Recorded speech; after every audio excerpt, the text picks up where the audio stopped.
மக்கள் தொகையை கட்டுப்படுத்தினதுக்காக தண்டனை கிடைக்குதோன்னு தென்னிந்திய மாநிலங்கள் வருத்தப்படுறாங்க. இந்தியாவோட தொகுதி மறுவரையறைய எப்படி பாக்குறீங்க? நான் ஒரு வட இந்தியனாவோ இல்ல தென்னிந்தியனாவோ இல்லாம இந்தியனா இதை பத்தி பேசணும்னு நினைக்கிறேன். வடமாநிலங்கள் முன்னேறதுக்காக ஏறக்குறைய 30 வருஷம் அவகாசம் கொடுக்கப்பட்டது.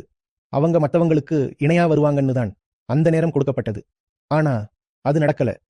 பிரதிநிதித்துவத்தோட எண்ணிக்கை அதிகரிச்சிருக்கிறது நியாயமானதுன்னு நினைக்கிறீங்களா? நம்ம HDI பத்தி பேசுறோம். HDIக்குள்ள மனித வளர்ச்சிக்கு தேவையான அத்தனை விஷயங்களும் அடங்கும்.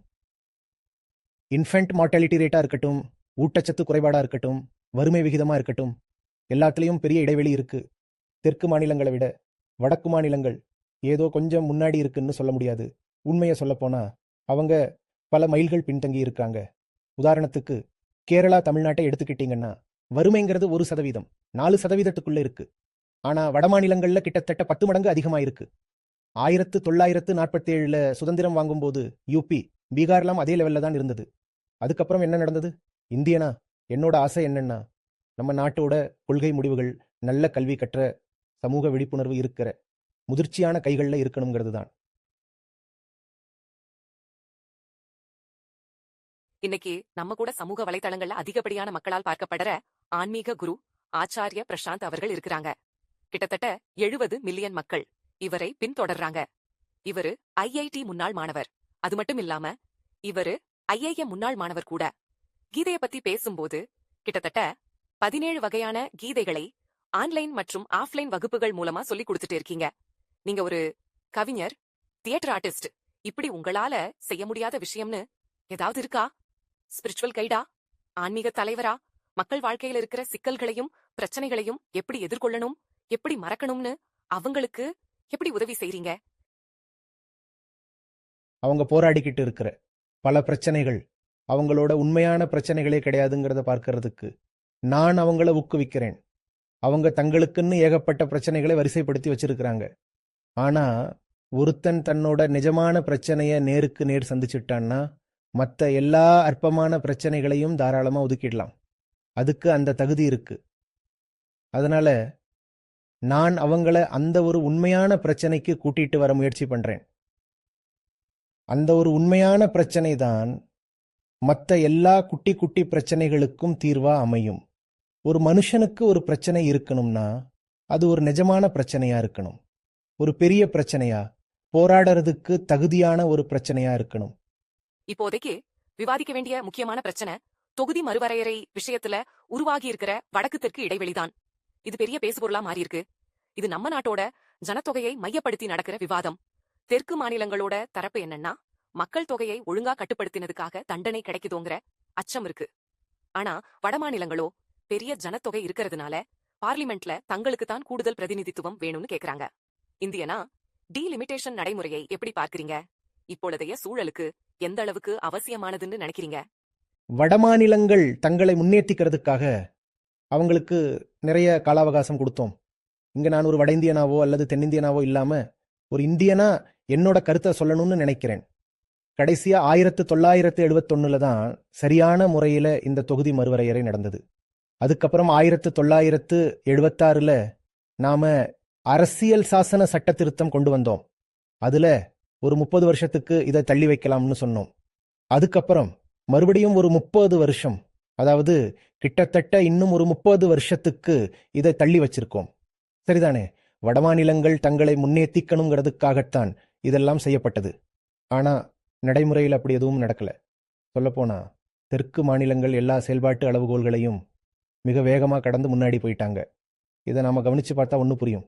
தெற்கு மாநிலங்கள் ஒரு சிறந்த பிராந்தியமா உருவெடுத்ததுங்கிறது அவங்களுக்கு பரம்பரையா கிடைச்ச ஒரு விஷயம் கிடையாது. 47 பார்த்தீங்கன்னா வடக்கு, தெற்கு, கிழக்கு, மேற்குன்னு எல்லாருமே ஏறக்குறைய ஒரே நிலையில தான் போராடிட்டு இருந்தோம். ஆனா தெற்கு மாநிலங்கள் இன்னைக்கு இவ்வளவு சிறப்பா இருக்கிறதுக்கு காரணம் அவங்களோட உறுதியான செயல்பாடுகளும் சரியான முன்னுரிமைகளை அவங்க தீர்மானிச்சதும் தான். இது வெறும் மக்கள் தொகை கட்டுப்பாடு சம்பந்தப்பட்டது மட்டும் கிடையாது. ஆமா, தெற்கு மாநிலங்கள்ல ஒரு பெண்ணுக்கான கருவுறுதல் விகிதம் வட மாநிலங்களை விட ஒரு குழந்தை குறைவா இருக்குன்னு நமக்கு தெரியும். தமிழ்நாடு, கேரளா மாதிரி மாநிலங்கள்ல அது 1.6 இருக்கு. ஆனா யூபியில 2.6, 2.7 இருக்கு. பீகார்ல 3 வரைக்கும் கூட இருக்குன்னு நினைக்கிறேன். இது வெறும் ஜனத்தொகை சார்ந்த விஷயம் மட்டும் இல்லை. கண்டிப்பா வட மாநிலங்கள்ல மக்கள் தொகை வளர்ச்சிங்கிறது ஒரு பெரிய காரணிதான். ஆனா இது மனித மேம்பாட்டோட ஒவ்வொரு அம்சத்தை பற்றியது. தெற்கு மாநிலங்களோட மனித மேம்பாட்டு குறியீடு HDI இப்போ கிட்டத்தட்ட 0.80 தொட்டுக்கிட்டு இருக்கு. வட மாநிலங்கள் குறிப்பா அந்த இந்தி பெல்ட் பகுதிகளில் HDI இன்னும் 0.60 கூட தொடல. இது மிகப்பெரிய இடைவெளி. வட மாநிலங்கள்ல HDI 0.60 கூட தொடல. இது மிகப்பெரிய இடைவெளி, ஒத்துக்கிறேன். மக்கள் தொகையை பத்தி பேசும்போது மக்கள் தொகைக்கும் அரசியல் அதிகாரத்துக்கும் இருக்கிற தொடர்பு மட்டும்தான் நீங்க பார்க்கிற விஷயமா? ஏன்னா தெற்கு மாநிலங்கள் என்ன சொல்றாங்கன்னா, அவங்க கிட்ட இருக்கிற எண்ணிக்கையை பத்தி எந்த பிரச்சனையும் இல்ல. வட மாநிலங்கள்ல மக்கள் தொகை இந்த அளவுக்கு அதிகமாகறத பார்த்துதான் கவலைப்படுறாங்க. பிரதிநிதித்துவத்தோட எண்ணிக்கை Yes. இப்படி அதிகரிக்கிறது நியாயமானதுன்னு நினைக்கிறீங்களா? இந்திரா காந்தி அவர்கள் தொகுதி மறுவரையறை செய்தப்ப இத செய்யல. வாஜ்பாய் அவர்களும் இத செய்யல. அமெரிக்காவை எடுத்துக்கிட்டீங்கன்னா அங்க ஹவுஸ் ஆஃப் ரெப்ரசன்டேட்டிவ்ஸ் எண்ணிக்கை 435 கம்மியா தான் இருக்கு. ஆனா 1913 இருந்து அவங்களோட மக்கள் தொகை 4 மடங்குக்கு மேல அதிகரிச்சிருக்கு. உங்க கேள்வியோட முதல் பகுதியை முதல்ல எடுத்துக்கிறேன். இது ஜனத்தொகையை மட்டும் சார்ந்ததுதானா? இல்லவே இல்லை. நாம HDI பத்தி பேசினோம். அந்த HDIக்குள்ள மனித மேம்பாட்டோட எல்லா அம்சங்களும் அடங்கும். அதாவது குழந்தை இறப்பு விகிதம், ஊட்டச்சத்து குறைபாடு, வறுமை விகிதம். தெற்கு மாநிலங்களை விட வடக்கு மாநிலங்கள் ஏதோ கொஞ்சம் முன்னாடி இருக்குன்னு சொல்ல முடியாது. சொல்லப்போனா அவங்க பல மைல்கள் பின்தங்கி இருக்கிறாங்க. பெண்களோட நிலைமை, பாலின அதிகாரமளித்தல், இதையெல்லாம் நீங்க கவனிச்சு பார்த்தாலே புரியும்.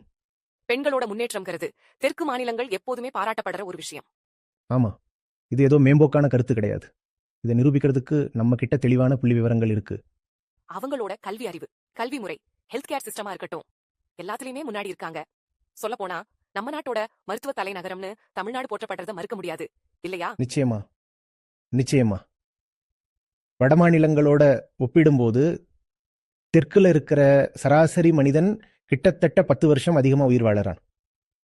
அதே போல 2021 கணக்கெடுப்புப்படி பல பரிமாண வறுமை குறியீட்டை பார்த்தீங்கன்னா, கேரளா, தமிழ்நாடு போன்ற மாநிலங்கள்ல வறுமை விகிதம் 1% 4% வரைதான் இருக்கு. ஆனா வட மாநிலங்கள்ல கிட்டத்தட்ட 10 மடங்கு அதிகமா இருக்கு.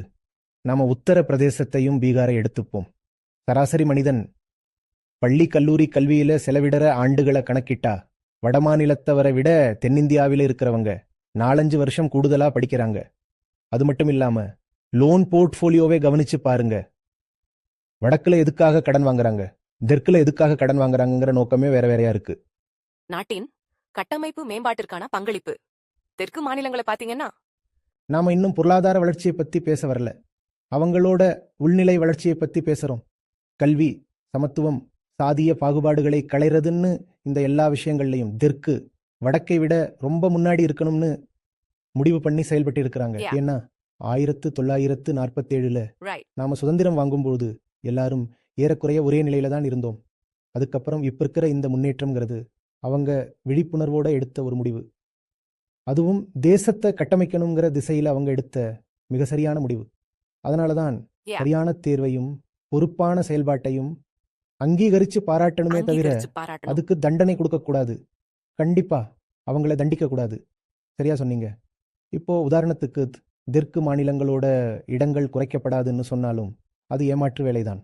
ஏன்னா ஒட்டுமொத்த விகிதாச்சாரத்துல அவங்களோட பிரதிநிதித்துவம் ரொம்பவே குறைஞ்சிடும். இதனால தெற்கு மட்டும் இல்ல, வடகிழக்கு மாநிலங்களும் சரி, இன்னும் சில மாநிலங்களும் சரி, பெரிய அளவுல பாதிக்கப்படுவாங்க.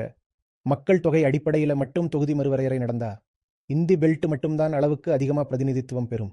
அதுல முக்கியமா உத்தரப்பிரதேசம், பீகார், மத்திய பிரதேசம், ராஜஸ்தான், இந்த மாநிலங்களைத்தான் நாம முக்கியமா பீகார், சொல்லணும். MP, இந்த ராஜஸ்தான். மாநிலங்கள் தான் இதனால பலனடைய போகுது. ஆனா இது ஒரு மிகப்பெரிய அநீதி. ஏன்னா நாம இந்த சூழலை ஒரு இந்தியனா நின்னு பார்க்கணும். ஒரு இந்தியனா என்னோட விருப்பம் என்னன்னா, நம்ம நாட்டோட கொள்கை முடிவுகள் நல்ல கல்வி கற்ற, விழிப்புணர்வுள்ள, இன்னும் சொல்லப்போனா ஒரு முதிர்ச்சியான கைகளில் இருக்கணுங்கிறது தான். இன்னைக்கு இருக்கிற நிலவரப்படி பார்த்தா யாரு சரியான முடிவுகளை எடுத்திருக்கிறாங்களோ அவங்க தான் ஒட்டுமொத்த நாட்டுக்கும் சிறந்த முடிவுகளை எடுக்கிற தகுதியிலையும் இருக்கிறாங்க.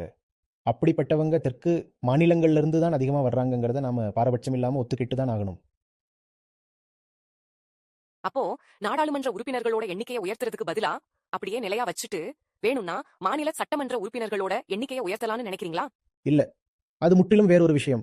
நம்ம அரசியல் சாசனம் 2 விஷயங்களை பத்தியும் பேசுது. ஒன்னு நாடாளுமன்ற தொகுதிகள், இன்னொன்னு சட்டப்பேரவை தொகுதிகளோட தொகுதி மறுவரையறை. அது வேறொரு தளம். சட்டப்பேரவை இடங்களை மறுசீரமைக்கிறதுங்கிறது ஏறக்குறைய அந்தந்த மாநிலங்களுக்குள்ள நடக்கிற ஒரு உள்நாட்டு விஷயம். மாநிலங்களுக்குள்ள தொகுதிகளை மறுபடியும் பிரிச்சு சட்டப்பேரவை இடங்களோட எண்ணிக்கையை அதிகப்படுத்தலாம். இதனால என்ன ஆகும்னா, ஒவ்வொரு தொகுதிக்கும் ஒரு சரியான எண்ணிக்கையில வாக்காளர்கள் இருப்பாங்க. அவங்களுக்கு ஒரு சிறந்த பிரதிநிதித்துவம் கிடைக்கும். அது முழுக்க முழுக்க நியாயமானதுதான்.